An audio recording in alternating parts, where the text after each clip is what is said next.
What's up, Rip City? Welcome back to another Blazers post-game show. Sorry I'm a day late. I just got done watching the Thunder game, but this one is going to be about the Blazers against the Knicks. This would be yesterday, the Blazers' first night of the back-to-back. So I was nervous coming into this game. The Blazers were missed 2 games because of Memphis and COVID contact tracing, so that worried me going into the game, possible rust, but turns out that a couple days of practice actually helped them because they were able to get a new defensive scheme in. The zone defense was a welcome change to the drop scheme, which I've been a vocal critic of the last couple videos. But you never know. It was nice to see that they got a couple new defensive schemes in with 2-3, and I was listening to a Terry Stotts postgame show. It was a 2-3 into a 3-2, or sometimes it was a 3-2 into a 2-3. And it was just good to see the Blazers get a different defensive mode that they could go into if they needed to, if the opponent was getting in more comfortable with what the Blazers were doing on defense. It's nice to be able to have something to switch up to. So one thing that I will say it was really good to see was Giles and Nasir getting some minutes, and well, I have another video coming out tonight that'll show why that was so important, I think. Good to see Hood get going. For the Knicks game, he started. He played pretty well, especially because I know a lot of the Blazers fans was getting pretty angry at Hood for a while there because he was missing quite a few threes and missing quite a few shots in general. But it was good to see him get some points. I believe he was 3 for 6 from 3, which obviously is down from what he can shoot.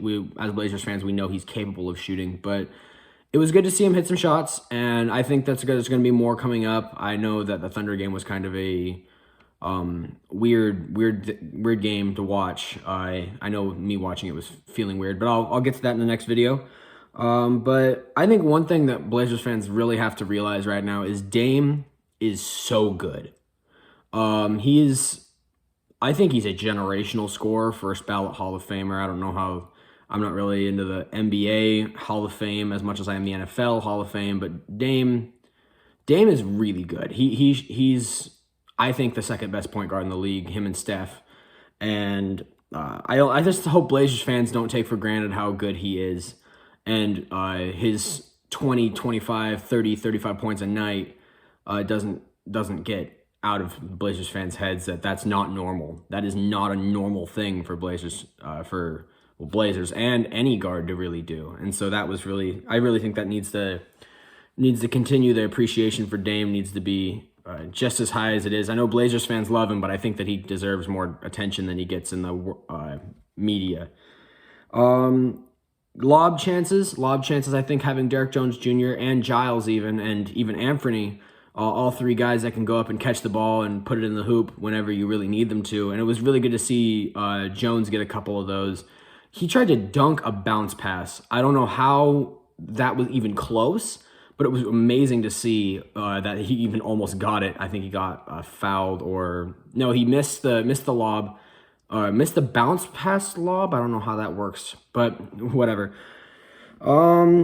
The first half of the game was a really, really fun first half to watch. Blazers came out hot. They came out playing well. They looked well rested. And then the second half happened. I think that there was a lot of issues with the second half. I'm not a huge fan of the rotations they put in. I know that some people didn't think they didn't really matter. But I think having the lineup, when you're up big and you have Melo, Cantor, Ant, Dame in the lineup. Dame's not a great defender. He's not a terrible defender. Anthony is not a bad defender either. He's got long arms, but he's inexperienced and he can get caught watching, I think, quite a bit. Derrick Jones Jr., he's a very good defender, so he can be on the court anytime. I don't care. But having Cantor and Melo when you're up by 25 or whatever they were up, that just didn't sit right for me. It was really frustrating watching the Knicks slowly crawl back into this game because we couldn't stop them on defense. If the Blazers would have put in a better defensive rotation, I don't think that that would have happened. I think that putting in Nasir or Covington or Giles in, who all 3 are better defenders than Melo and Cantor, would have stopped that from becoming so close. And I'm happy that they got a win, but I was very, very frustrated watching the game. And that's just what I think. Because it really shows in what the number I have written down here, which was the Blazers were outscored 27-19 in the third quarter, which doesn't sound all that bad, but it's not good when you have a 25-point lead and they're able to push it within 3 to end the game. So I know that the fourth quarter wasn't great, but the third quarter has always been the Blazers' big issues. And so I think that needs to really, really step up better. And I think that a new lineup, maybe if the lineup's struggling on defense and you're up big, I'd say what's the problem in putting in a better defensive lineup if you're not going to score if you don't need to score a whole bunch of points. And even when you need to score points, you got to have defensive rotations in there too, so that they are not able. So you're not just trading buckets. Because if you're trading buckets and the opponent's beating you, then there's no point in trading buckets because you're not going to be able to claw your way back in if they're just going to say you make a 3, they'll make a 3.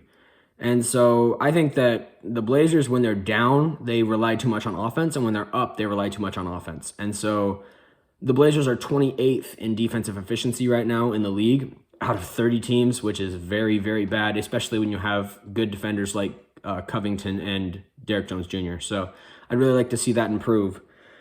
But on a positive note, congratulations to Damian Lillard on the birth of his 2 children. This would be his second and third child, a boy and a girl.